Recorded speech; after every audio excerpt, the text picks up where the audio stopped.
In the misty hills of Monroe, Connecticut, one name has haunted the town for centuries: Hannah Cranna. Was she a misunderstood widow or a woman with supernatural powers? Tonight we unravel the chilling legend of the Wicked Witch of Monroe. Hannah Cranna lived a quiet life with her husband, Captain Joseph Hovey.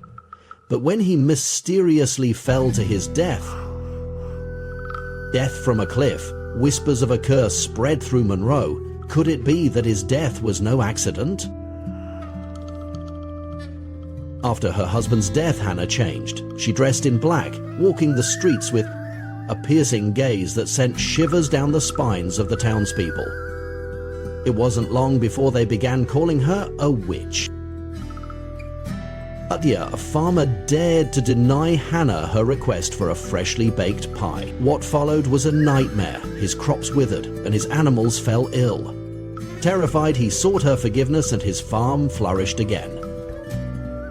Hannah had a peculiar companion, a chicken said to be enchanted. For years, it never seemed to age.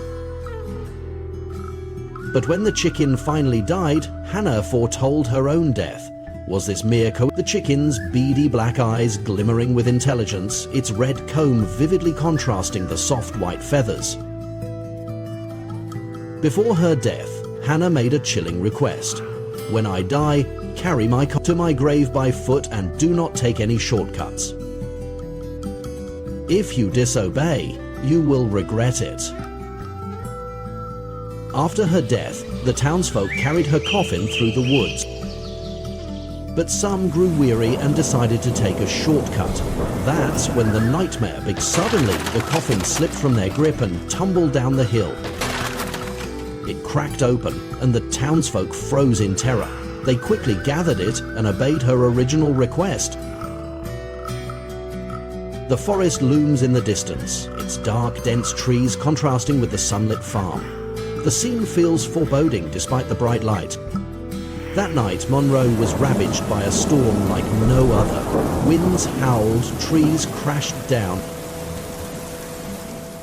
and strange noises echoed through the town. They say it was Hannah's final act, a warning from beyond the grave.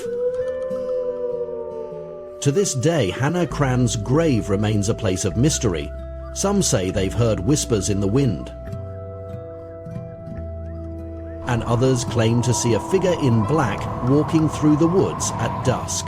Generations later, Monroe still whispers her name. Parents warn their children about the witch in the woods.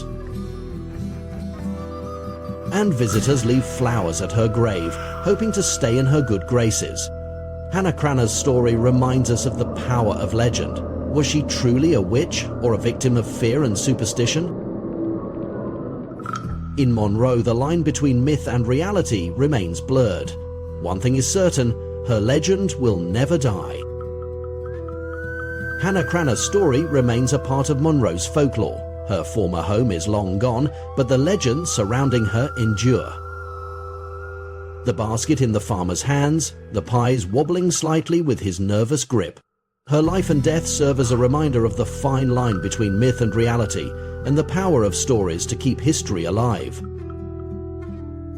The tale of Hannah Cranna is a captivating reminder of how fear and superstition can shape a community's perception of one woman,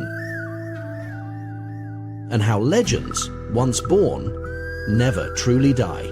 Dear visitor, thank you for watching.